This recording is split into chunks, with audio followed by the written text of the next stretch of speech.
Guilt for no reason? Why you feel guilty even though you've done nothing wrong? Do you know that feeling? You haven't done anything wrong.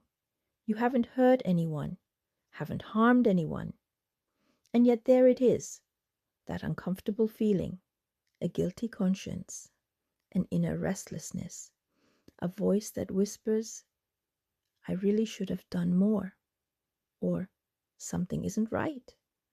Maybe you feel guilty when you say no, when you take a day off, when you're successful, earn money, take time for yourself, or even when you're simply happy. But what if these feelings of guilt had nothing to do with real guilt? What if they were an old program, an old alarm that's no longer needed? That's exactly what I want to talk to you about today. What are guilt feelings actually for? Guilt feelings have a genuinely useful function. When we hurt someone, make a mistake, or need to take responsibility, they can help us correct our behavior. In that case, they're a healthy inner compass.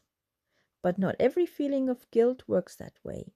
Some have been learned, and that's where it gets interesting. In our brain, there's a region called the amygdala.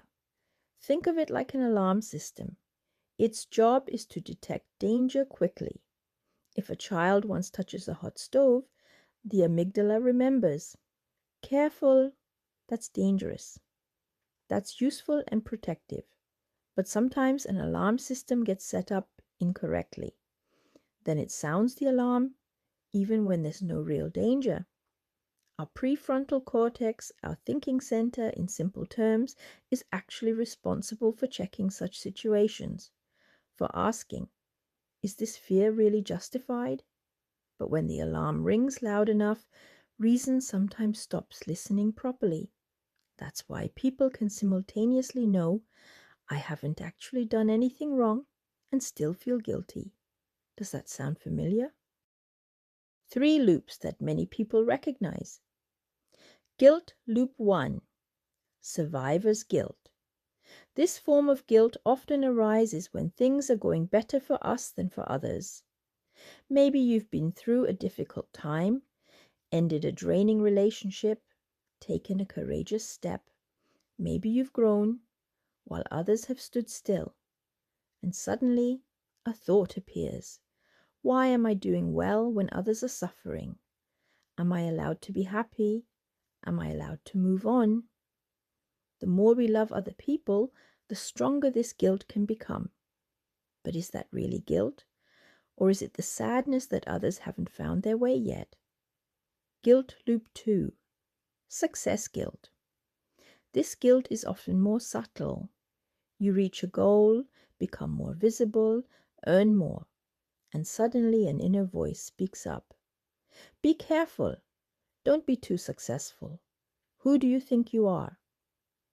Then an honest question is worth asking. Are you allowed to be successful? Are you allowed to be well paid for your work? Or does a guilty conscience immediately kick in? Maybe that's not humility at all. Maybe it's an old guilt program. Guilt is not the same as shame. Now we come to the point that's often overlooked, and that's perhaps the most important in this whole video. Guilt says, I did something wrong. Shame says, something is wrong with me. Do you feel the difference? Guilt concerns my behavior. Shame concerns my identity. If I make a mistake, I can learn from it. But if I believe that I myself am the mistake, then I enter a completely different level. Loop 3, identity shame. The shame is often quiet, invisible, and yet incredibly powerful.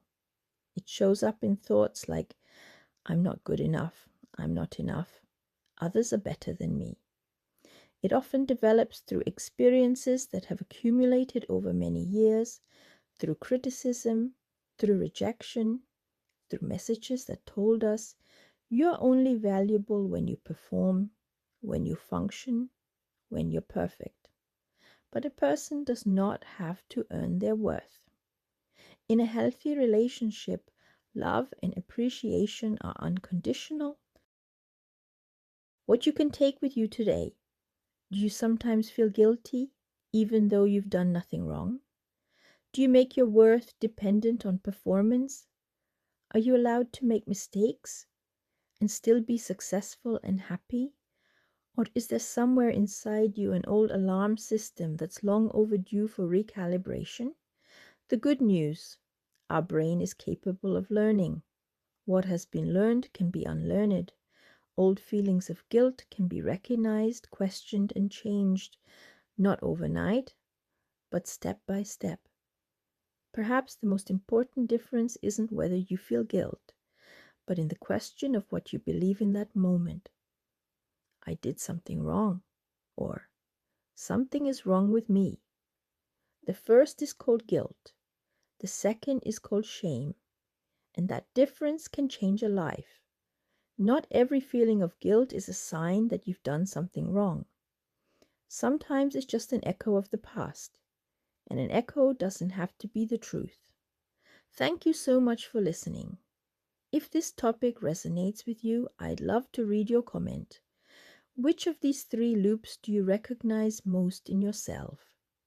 And if you want to know how you can actually change old programs, that's exactly what we'll explore in the next video at the Inner Compass.